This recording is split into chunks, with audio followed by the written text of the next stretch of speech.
Hi guys. So we are live and we're wearing headphones this time. Because we're like legit and stuff. So today, I wanted to. So first, let's just start off. I need to share a story, something I experienced the other day.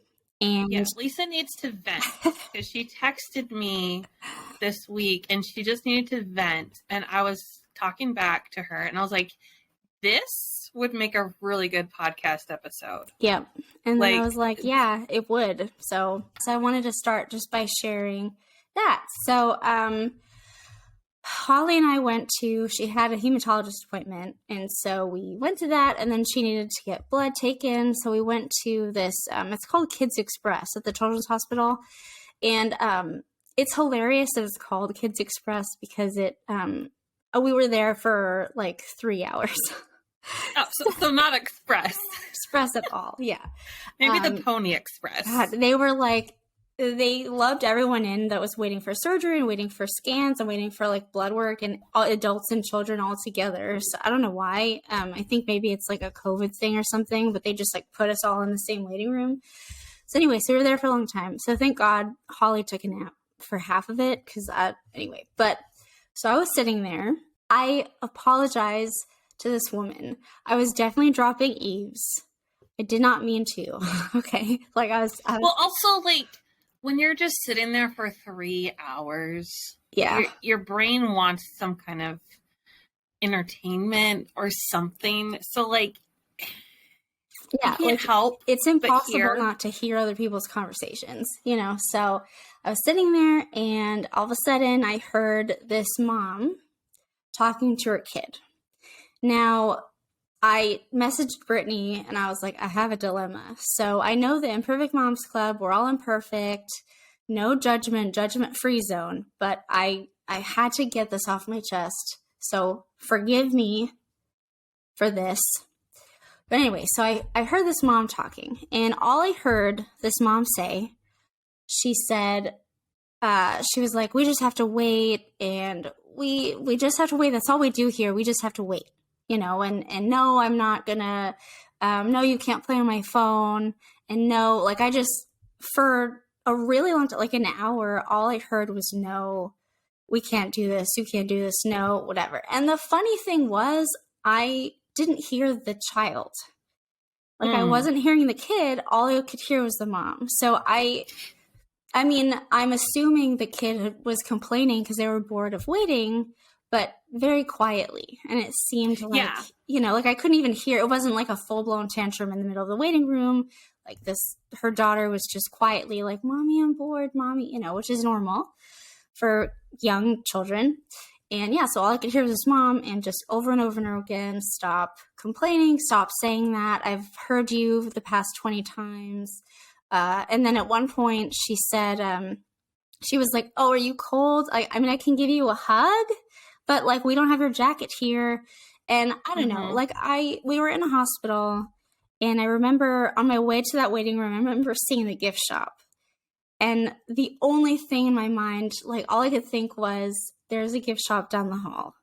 Like I can go get your child a sweater. You can go buy your child a sweater. Like, go for a walk, something, Yeah. Well, hospitals are cold all the time because they're it was trying freezing in there. They're trying to. It does something with germs, and like hospitals are also full of beds and pillows and blankets. And I'm like, certainly you could find a nice nurse and say, can we just have a little blanket? Or come on, like. There's a way. Yeah. So it was freezing in there. And so I was like, go get that child a sweater, or just something, or take a walk or, if it's a money issue, like the waiting room's huge. There's a lot of room for walking. There was a TV on the other side of the room playing kids shows, but I mean, this mom didn't want her kid looking at a screen because I don't know. She told her daughter, she said, no, you can't just stare at a screen all day. It's not good for you. I mean, I feel like there are certain situations where like it's okay, but that's just me. That's my opinion. So I felt really bad for this child because it seemed to me like she was just trying to communicate her feelings quietly to her mom, and her mom just no, no, no, just all it was no. And so it really got me thinking about me. And so, I mean, I have a 1-year-old, right? Holly's 14 months. She was in stroller. She had taken a nap. But then, so of course I felt for the mom, right? Because, I'm a really impatient person too, right? Like, I'm in the waiting room. It's been 3 hours. It's called Kids Express. Like, why the heck haven't we like expressly done this yet, right? So, I mean, we're all frustrated, but when you're a little kid, it's worse, right? Because you don't understand why, I mean, I don't even understand why it was taking so long. I can't imagine like being a kid, and you definitely can't understand, right? I mean, there's probably some explanation for why it was taking so long, but like it would probably go above like a little kid's head, right? They don't care that, there's a staff shortage, or they don't care that, whatever. They don't care about all the other people that are waiting. Like they're like, I don't want to wait anymore, So it got me thinking of like all the ways that, I don't know, like all the things that I would have done, like if it was Lily, right? If it was Lily sitting next to me, and she's 3, so definitely not a patient person. So No. if Lily was there, then, I don't know. And there's things to do, right? Like I would have been like, okay, let's go on a walk. Or I would have asked her, how was your day? Or can you tell me about school? Or tell her a story, make up a story or something. 'Cause I mean, it can't be that you don't want to make noise, because everyone can hear you saying no to your child, right? So it can't be that. It's got to be, and then I kept listening because I was like invested now emotionally.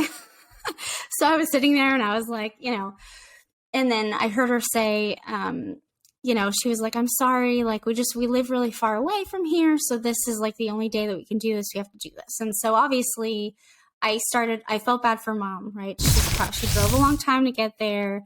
She's stressed because she's going to have to probably be stuck in traffic. She was probably stuck in traffic on the way, and so I definitely felt for the mom, but, I'm of the opinion that like we shouldn't be putting that on our children, right? We should try our best to shield that from our kids, right? So if mommy's having a rough day, like I don't know, it's hard.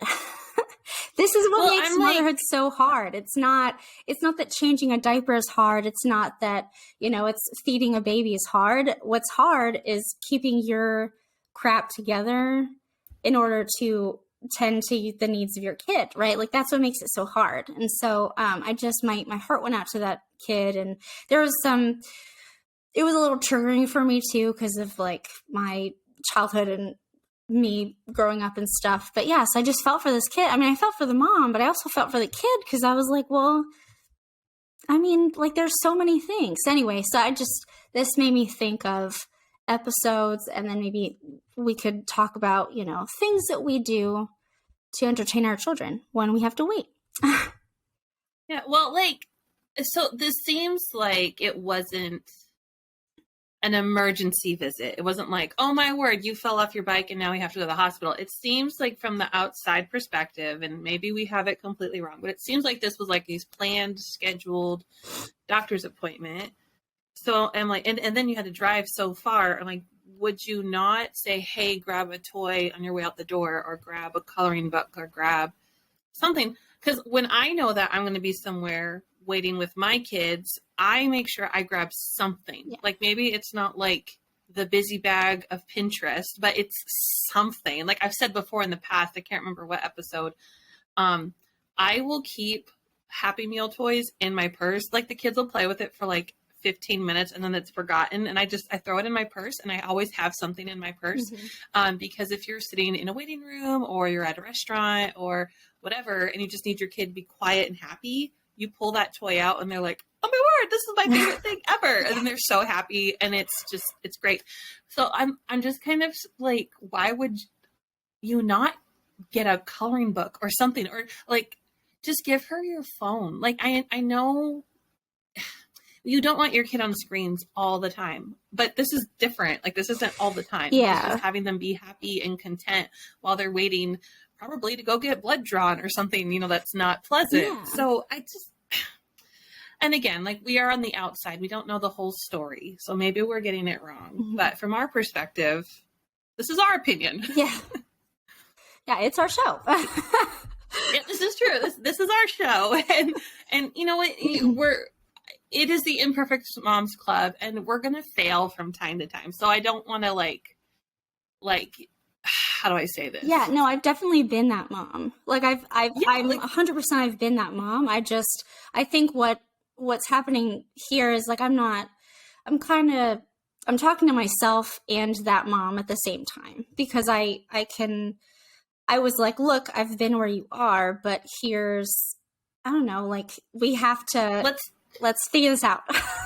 Yeah, let's figure out how to do better for your child's sake and for your sake. Because I don't know, but when my kids are like pulling on my sleeve and they're so impatient, I'm not happy. Yeah. I'm not having a good time. So like, for everyone's sake, let's figure out a better way. There's got to be a better way. Yeah.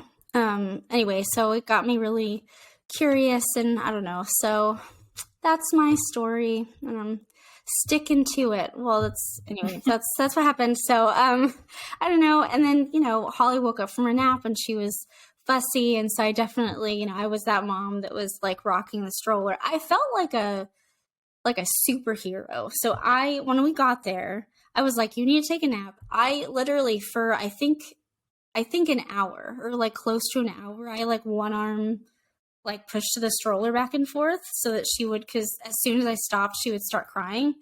And then she fell asleep, and I wanted to like hold a press conference and be like, guys, I just rocked my baby to sleep with one arm. And then, she woke up. And so I did the thing where I got up and I was like walking around the waiting room. People probably thought I was nuts, because I was just like, had this baby and I kept like doing circles around this like big room. And so they're all looking at me like, what is she doing? But yeah, no, I'm trying to keep my kid quiet.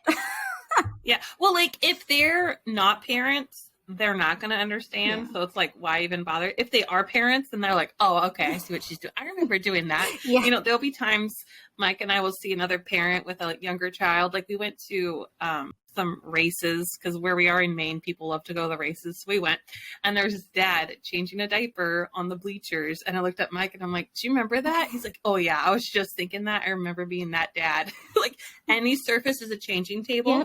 Yep. So like, if you're a parent, you get it. Also, you're talking about rocking your baby. So there's this guy, and it was spot on what he said. He's like, you can tell in the grocery store when there's a mom, even if she doesn't have any kids with her, because if she's standing in line, she's rocking back and forth, which I totally do, even when there's no baby on my hip. And when they're looking at something on the shelf, they have the cart and they're rocking the cart, even if there's no baby, because you're just so used to doing it. And I'm like, yeah, I do that all the time. Yeah, I do that. I actually didn't. So somebody pointed it out to me, because I didn't even know that I was doing it. And then I didn't know that that was a mom thing. I just and then somebody was like, hey, like, why are you rocking? And I was like, I'm rocking? And then I was like, I have no idea. And then I heard somebody else talking about it, and they're like, yeah, if you're a mom, you're used to it. And I was like, oh, that's why I do it. Even so say I meet a friend and they have a newborn. So I get to hold the newborn and I rock, obviously, because that's what you do when you hold a baby. You do some sort of rocking motion. Then when I hand the baby back, I still rock. Like, I'll have my hands folded and I'll still just kind of I'll mimic the rhythm that the mom is doing. And I'm like, what the heck am I doing? My brain is like, keep rocking that baby, keep rocking. We are going to take a quick break, and then afterward, I found an article on some games you can play with your kids in waiting rooms. So stick around.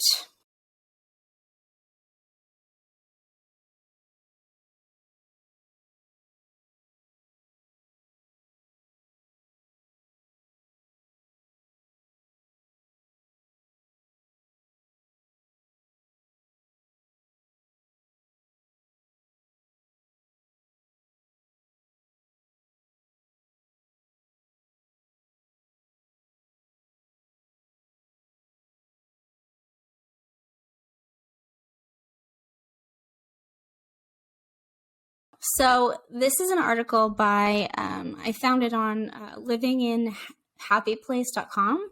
So I read it. I wanted to say living in a happy place, but there's no so it's just livinginhappyplace.com. And it's 5 games to play with kids when you have to wait. So some of these are like oldies but goodies, and then there are some that I had never even thought of. But anyway, number 1 is called What's Missing. So this is perfect for restaurants. I mean, anywhere that you have to wait, you can just use like somebody who's it. So the person who's it takes a couple items and puts them down, and then everybody looks at the items and then they close their eyes. And so the person who's it takes one of the items away, and then everyone opens their eyes, and the first person to guess what's missing wins. I've done this in preschool. Really? Oh yeah, I'll get like I have like this flat basket thing, and I'll do a whole bunch of things that like are blue or something that starts with the letter B, whatever. Mm-hmm. And we put them all on, and maybe they pick it up and they describe it. And this can be stuff like that's just like in your purse floating around, or just like in dad's pocket. Yeah. And then the kids get like, I don't know, 30 seconds to look at it, and then they all close their eyes and take something away. And then, they have to guess. We do this all the time. That's awesome. I love this game. Yeah, I've never actually played it, but now I'm like, okay, well, next time I'm definitely going to play this game. So the second one is I Spy, which is an oldie but a goodie. Mm-hmm. Loved playing I Spy, like on road trips. I spy with my little eye something, And I mean, the cool thing about I Spy is that you don't have to collect items. Like, say you're somewhere where there's just nothing available. You can play I Spy instead. And then we have Thumb Wars. I always lose. I do too. I never win. I do too, man. I have little thumbs. This one time, it was like middle school or something. The person I was playing with like pressed with all of her might on my thumbs, and it hurt. And so like I haven't played since. Like I'm like, oh, no. I'm like, my thumbs are like they're really small, and so like it hurts. So I was like, oh, I'm like scared now that somebody's gonna like break my thumbs. Anyway. Yeah, Michael tried to play with me because like, well, I don't know, he'll want to do something and I don't want to do it or whatever the thing is, and he's like, well, let's do Thumb Wars. But his hands are like huge until I can't even like even if I try to like bend my thumb back, it doesn't matter. He's just like boom, just and then I'm like, I don't even want to play. I don't even want to play with you. That's funny. This reminds me too. I mean, even if if you have sensitive thumbs like me, you can play like rock, paper, scissors or something too. Mm-hmm. It's the same kind of thing. And then the next one is Listen to This. So you have the kids close their eyes, and then you use something from the table or the room to make a noise. And then they close their eyes and they shake it, and then, they have to guess what it is based on the sound. So this might not be the best game if it's like super quiet where you are and everyone's like super quiet or something. But yeah, at like a loud restaurant, it's probably fine. Even in a waiting room where there's tons of people, there's going to be lots of noise. So I've been in waiting rooms where it's just like me and one other person, and so I'm like, so I have to be extra anyway. And then I think this is the last one. Yeah, this is the last one. It's called Chicken Scratch. So I already love it. Chicken. So basically you get like any type of paper, and then you just draw a character. So you can try to draw like a character from their favorite movie or something, and then they have to guess what it is. And so especially if you're like me and you're not an artist and you don't draw that well or you don't paint very well, it like the worse the drawing, the funnier the game. So like, I don't know. So I don't know. All of these are really good games, and I'm like, damn, like I'm gonna play these next time I'm waiting somewhere with Lily. I'll probably do I Spy, and then Chicken Scratch would be funny too, I think. But yeah, these are all really good. I'm glad I found this article. When we were little and we had to go to the doctor's office, my dad, like when you like after you were in the waiting room and you got to the actual like doctor room, whatever, the exam room, we always had to wait another like 20 minutes before the doctor would actually come in. Dad would find the surgical gloves and make balloons out of them. He'd like blow them up and tie them, or he would like start playing with the popsicle sticks and like the not pom-poms, the cotton balls. And Yeah. I don't know if you're supposed to do that. Like, I don't know how sanitary that is, so maybe I don't recommend. But I did remember one time I was in the hospital, and I don't even think I was with a kid. I was with another adult, and they were just like not having a good day. Hmm. And so I took a surgical glove and I made a little puppet out of it. Aw. And like I blew it up. And I can't remember how I did it, but I made the pinky and the thumb his like arms, and then I think I somehow tied back the middle fingers to be the hair, and I like drew a face, and it was like this little guy. Aww. And it was funny, and I was like, it was funny because it was for an adult, and they cracked up because, you know, it's funny. Yeah. And I was being bad by taking the surgical glove, and it's unexpected too, like, you know, like even okay, it's like a kid's thing, but just the like, it's so funny because it's unexpected, right? Like that adult probably wasn't expecting you to do that. So no. So you probably made their day. That's awesome. That's awesome. Yeah. And I just remember they were like, because it was like a lot of family members in the room, and I just started messing around with this thing, and they're like, what is she doing? And I turned around and I'm like, ha. You know, it was just fun, you know, just find ways to have fun. You gotta laugh through things, you know. Like, I've been in hospitals, not, I don't think as often as Lisa has been, but enough. And like, we always find some way to have fun and have some kind of humor, because or else it's just like way too depressing. Yeah. And nobody needs that. Yeah. So I was reading the article where the games were, and afterward it kind of went into like other things if those games fail. But it gave me some really good perspective. So basically it said that, you know, waiting rooms are actually a really good time for like family bonding. Because when you think about it, like, yeah, you're stuck with your kid in like this waiting room, and you're impatient or whatever, but like you're stuck with your kid. Like, it's you and the kid, and you don't have anywhere else to be. You don't have anything else to do. You're just there.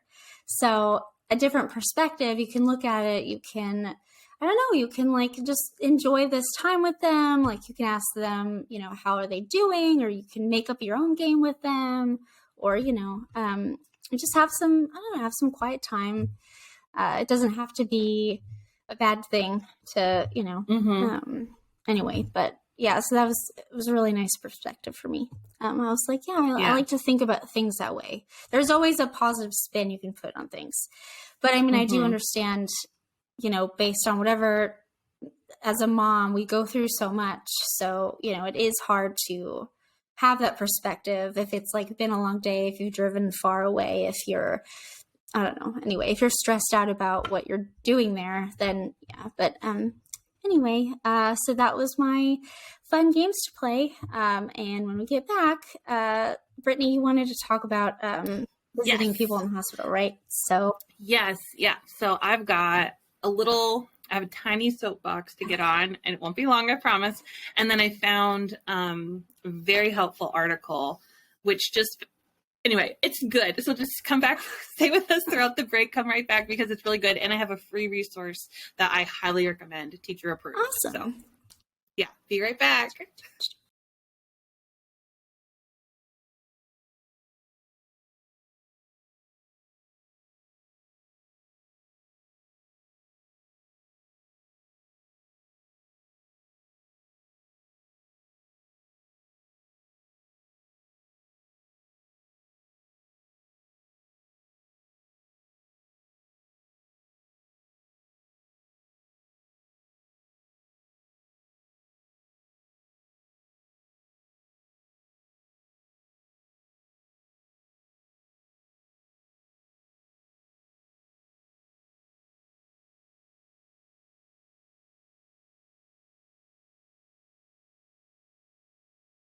Well, welcome back. So this is the last segment, and like I said, I'm going to get on a tiny soapbox. I promise it won't be too long.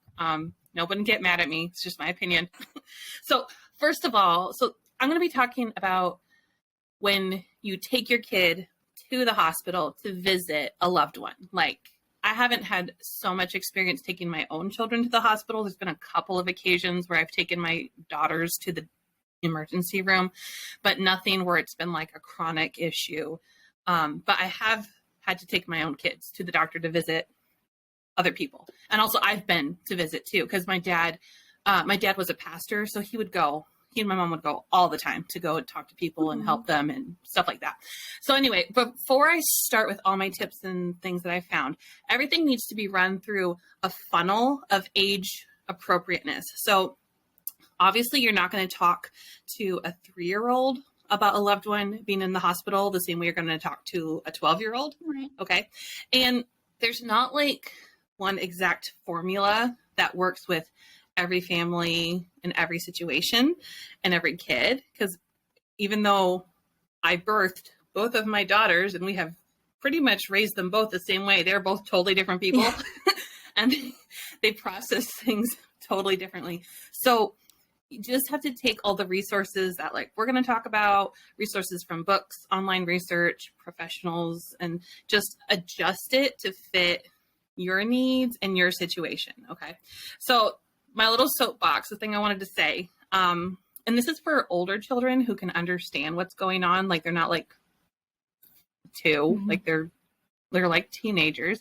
So from personal experience, and I won't say names because I don't know if this person will listen and be upset or whatever, but if your kid is old enough to understand what's going on, you can't blindside them and just not say anything because you're like, oh, well, that's going to hurt them. Like they're going to be upset. Well, you can't just like pretend there's no disease or pretend there wasn't a car accident. So, yeah. Like there was one.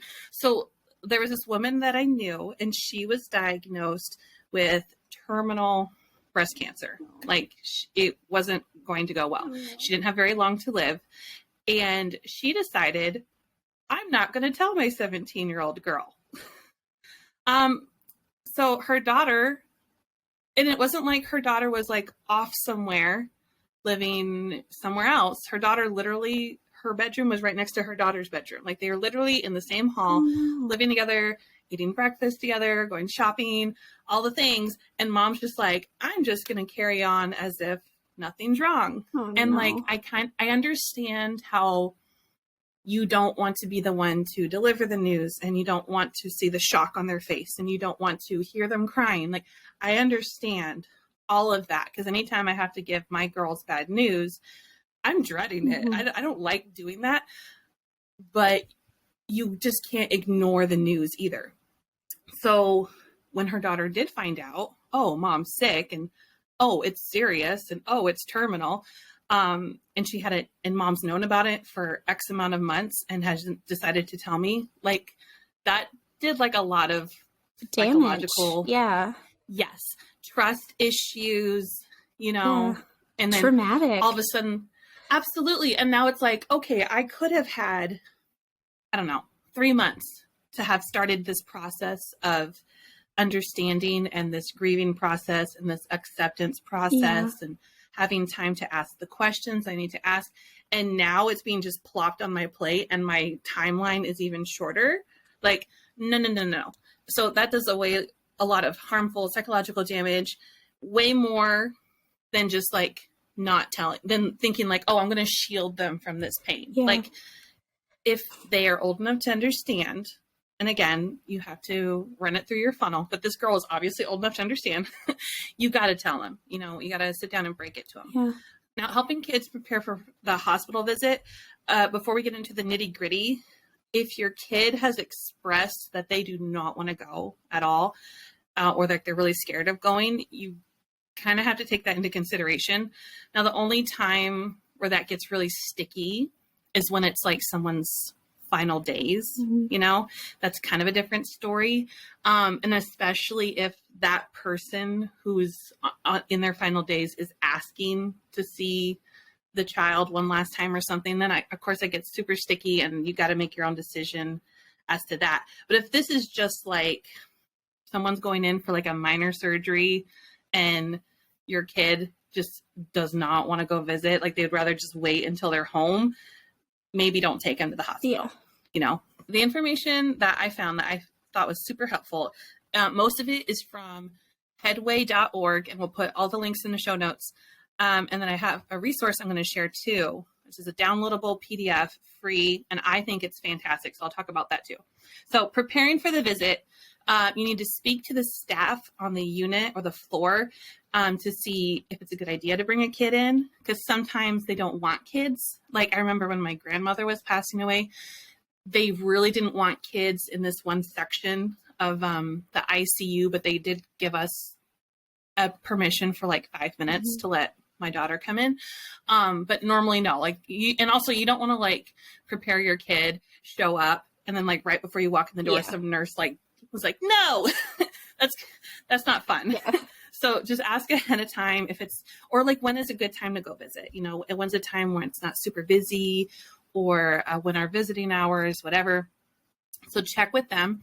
Also, if this is like a big hospital, check with the staff and see if they have some sort of kids play area, because I know the hospitals that I've been to, some of them have just like a tiny little, it's almost like a McDonald's play area almost. Oh, yeah. And they have toys and books and just something for the kids to kind of blow off steam. Not everyone has it, but if they do have it, you need to know where it is, you know, in case your kid just needs to take a break. Do that. So you need to speak to your child's teacher, daycare provider, if they have a nanny. Let them know when something serious is going down, because that just helps us as the teachers know, okay, little Susie's probably going to be acting a little off today, or maybe she's not going to do really well in this test. Yeah. And so we'll just, you know, we just need to know. And also sometimes the teachers or the caregivers can have resources, or they know of resources that they can help you with. So take advantage of that. Like we had a student recently, her dog needed to get put down, and it was really hard. It was so sad. And so mom talked to me about it, and I was able to give her a resource, a way to maybe help explain what was going on with the dog. And I also had a book that was really, really good for kids about when your dog gets put down. And I gave her the book. So, and I was like, you can use these if you want to. If you don't want to, it's fine. But it was just another resource to help her out and to give to her. Before you go to the hospital, you need to explain what it's going to be like to your kid. So this resource I found, and I tried 3 times to figure out how to say it, but I'll just put it in the show notes. This website is froedirt.com. I'm so sorry. Just go and we'll have it listed. You can click on it. It's a free PDF. It's almost like an educational book and coloring book at the same time. Cool. And it has like a 1 page for the parents to help the parents and say, okay, this might help your child. Maybe try talking about it this way or whatever. It has real pictures of what like the nurse's station might look like, or what the hospital room might look like. And it has pictures of like, this is some of the equipment you might see. And then it has, okay, well, these are scrubs. Doctors wear scrubs. And there's different activities where the kids can color in certain things or match the word, like draw, where's the stethoscope, where's the thermometer or whatever. And anyway, it's a really great printable, and you can print off as many as you need to. So I highly recommend it. Now, if the parent or the family member you're going to visit has any like major deformities, like say they've been in a really bad car accident, first of all, maybe the kid shouldn't go, but also you need to warn them ahead of time. Or if they're hooked up to a lot of equipment, you need to let them know that way when they walk in the room, they're not just like shocked. Because I remember when I was 14, so I wasn't like a little kid, we went to visit my grandma in the hospital. And I remember the hardest part for me was just seeing all of these tubes and wires. And like, I didn't know she was going to be hooked up. Yeah. Like it would have been hard regardless. But walking in the room and looking down at her and seeing all this stuff like freaked me out so much. So just make them aware and be like, guys, they might be hooked up to this and this and this, and it's to help them. It's to help keep them healthy. And, you know, there might be machines that beep or whatever. And all of this is tools that the doctor's using to help them. It's not hurting them. Another thing to do is to give them like an out, give them a code word or like a sentence they can say if they just need to like leave and they're not able to say it. So like say, all right, we're going to go visit grandma in the hospital. And then after, when you're ready, I'll take you to go get ice cream, or I'll take you to the park, or I'll take you wherever. And you can tell them when you're ready to go, if you need to leave, then say, I'm ready to go get ice cream now, or I'm ready to go to the cafeteria, or I'm ready to go wherever. Let them have a way to communicate to you that I need to leave. Like I'm out, I'm done. Even if it's like, I need to go to the bathroom, just something, because they might not always be able to get out. I'm feeling really freaked out right now. I don't understand, and they don't want to hurt the other person's feelings either, because that could be, hard to say, I don't want to watch, I don't want to look at you right now.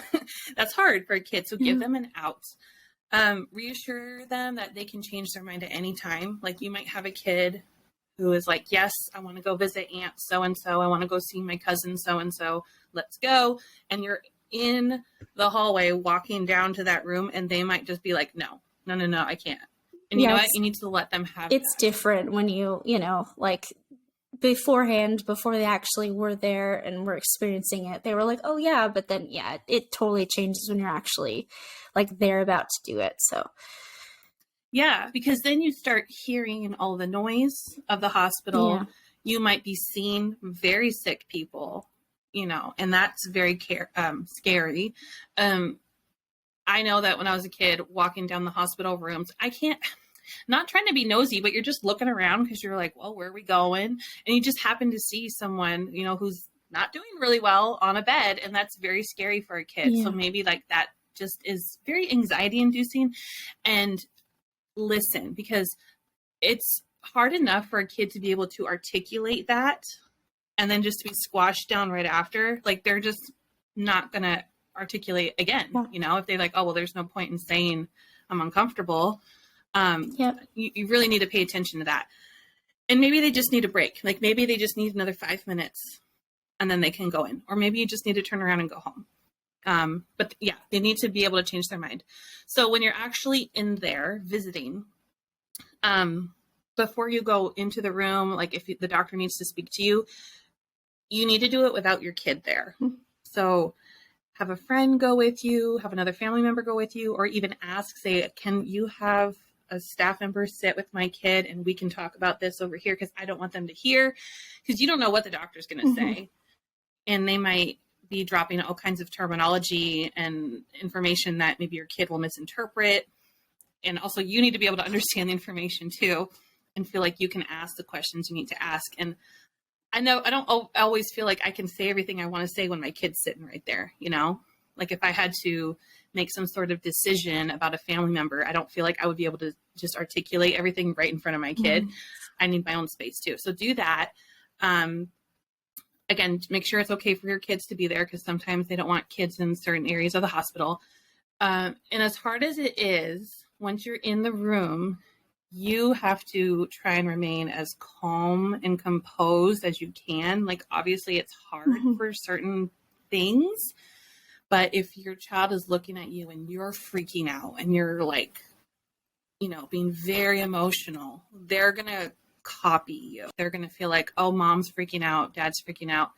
This is very wrong. It's always going to be uncomfortable. It's never going to be fun, but that makes it worse. Like that is your moment where you just got to pull it together and you got to be strong for that 10, 15 minutes. And then you can go cry later away from your kids. Yeah. Especially because, we're talking about, like, that's what makes motherhood so hard, is because, but I mean, it's as simple as, children, smaller people, their emotions are bigger, and their emotions are bigger than they are. So, I mean, if you are freaking out, they're going to freak out, but bigger and more, and they're not going to be able to control it. Right. So, I mean, as an adult, like, hopefully we've learned how to kind of have some control over emotions better than our children. So yeah, I just wanted to add that little part in there. Yeah.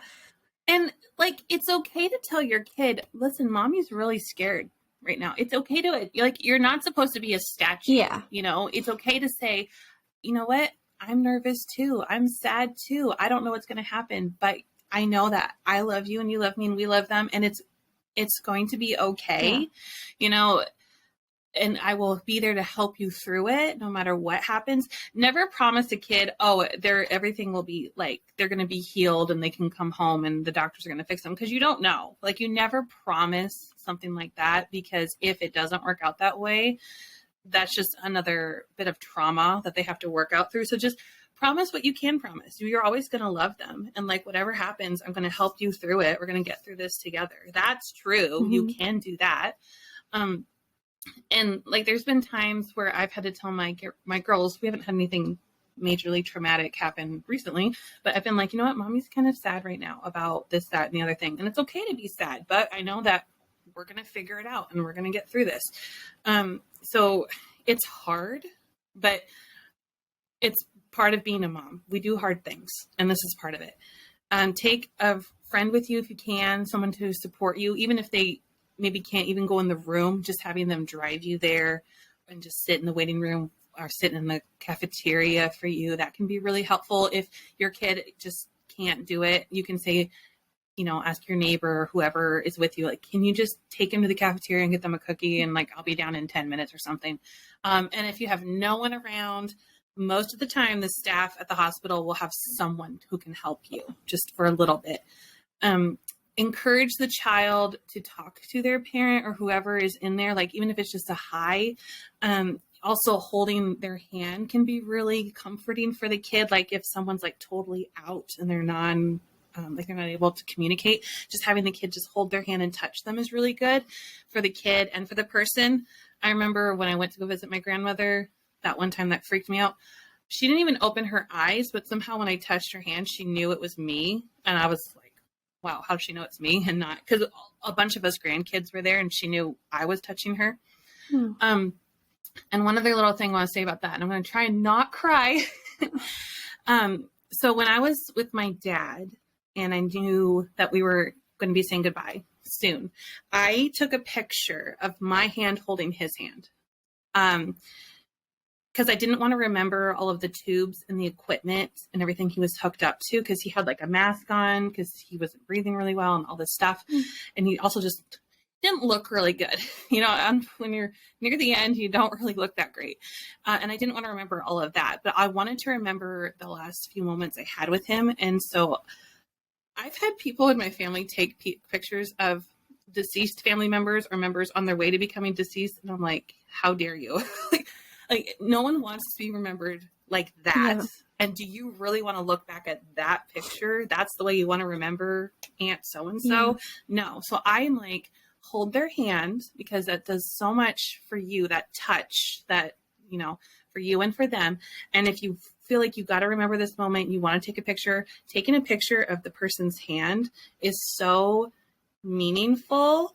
And I find it incredibly respectful as well. I didn't know that was really a thing, but I guess a lot of people do it, because I took a picture of my dad's hand, and it's one of my favorite pictures I have of him. And someone else said that they did the same thing, because their mother was passing away and she looked awful, but her hands, he wanted to remember her hands. So he took a picture of her hands. So that's just something I wanted to say too. If your child becomes upset and they can't be comforted just by like a gentle hug or something, time to go, you know, just, it doesn't matter if you're not ready to go. If they're ready to go, you need to go. First visit should be like maybe 15 minutes tops, unless they're like 18 or something, then they can stay as long as they need to.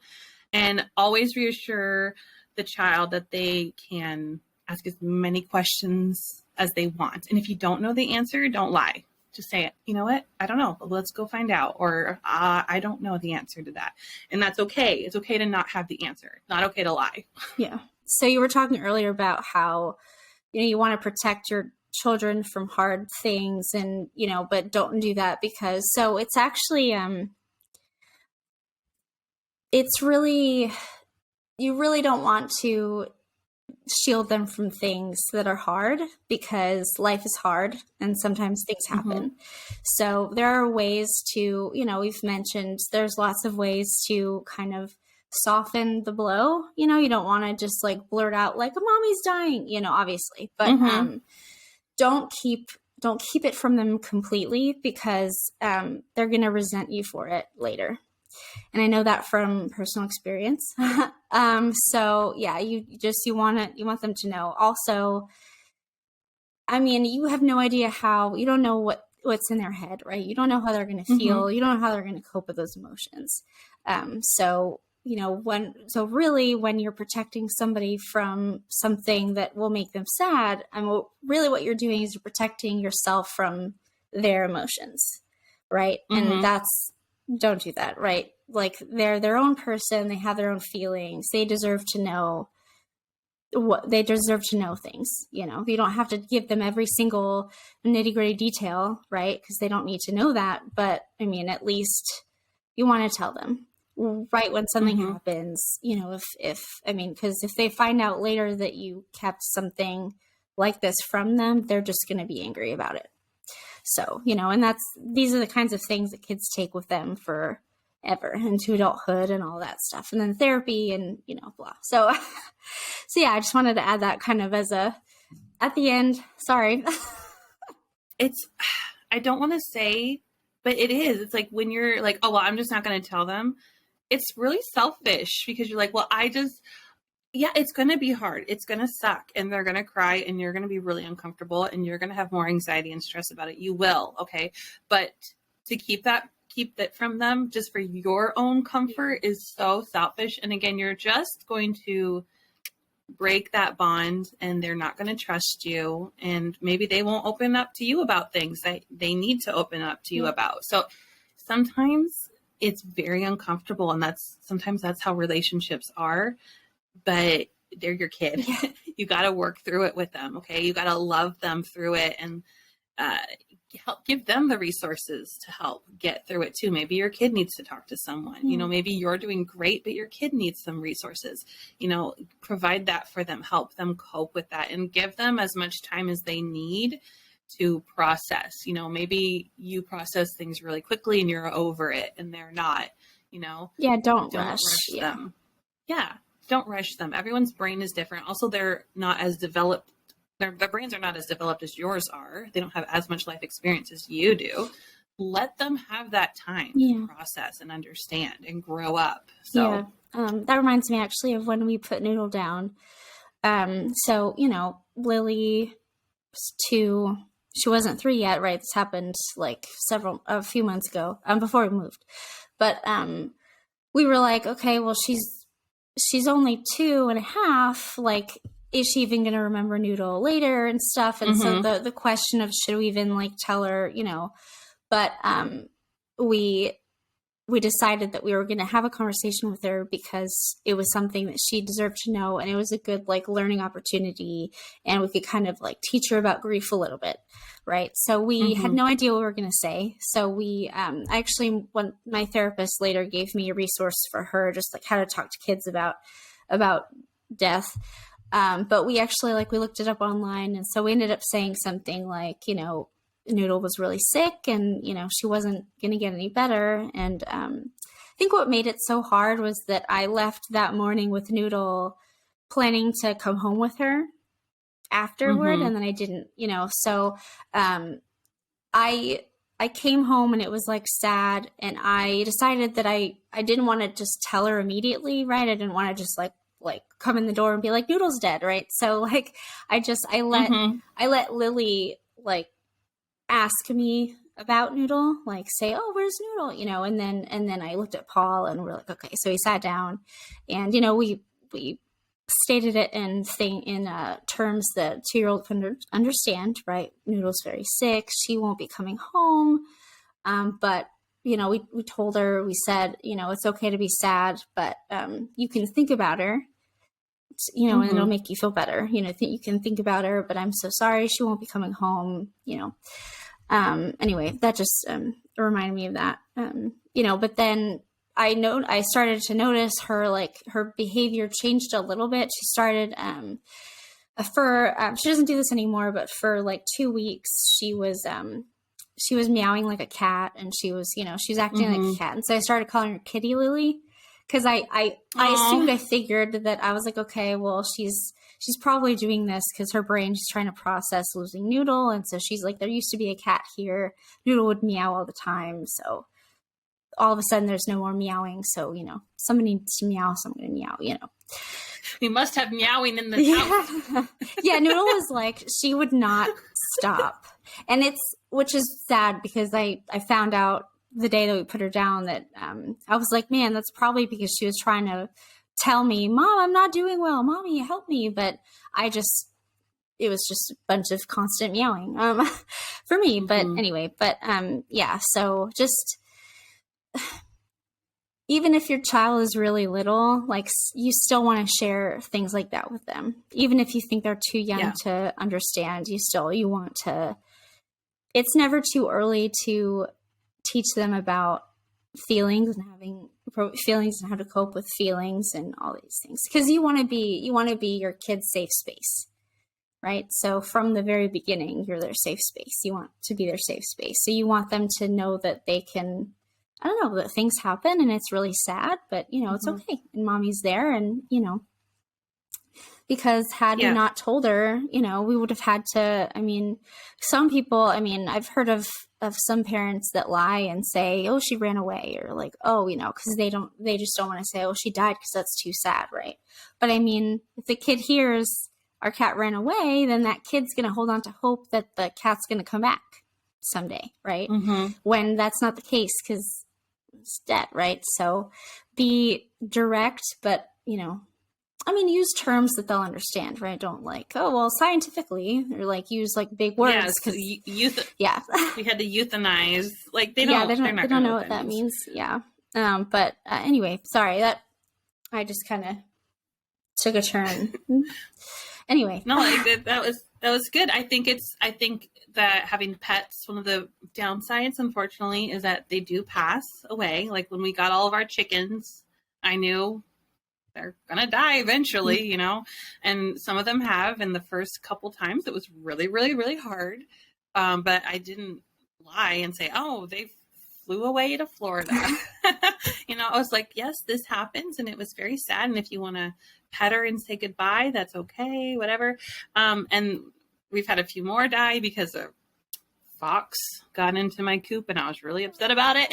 but they took it a lot easier because they've already had a little bit of time. Now, Aunt so-and-so and Uncle so-and-so, like they're not a chicken. I hope it will be a little more weighty if someone that they know and love gets sick than if it's just a chicken. And they're not like, oh, okay. You know, let's like, no, this is a little more serious because it's like a person. Yeah. But I think that having pets is good because when the pets do pass away, it gives your kids a little bit of exposure, like almost gentle exposure to know what is death, and how can we start to cope with it, and how can we be sad but not let it ruin our lives? You know, like what does the grieving process look like? Yeah. You know, I think it's good for them. It's hard, but it's good. Yeah, I mean, we can't just shield our kids from all the bad things in the world, right? Because then they're not going to be ready for it when it happens. So to wrap everything up, basically hospitals suck. Taking the kids to the hospital sucks even more. Yeah. So give yourself and your child permission to not have all the answers.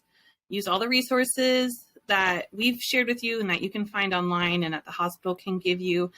If you feel like you have no one with you to help support you, please, please, please, please, please reach out. You can talk to us.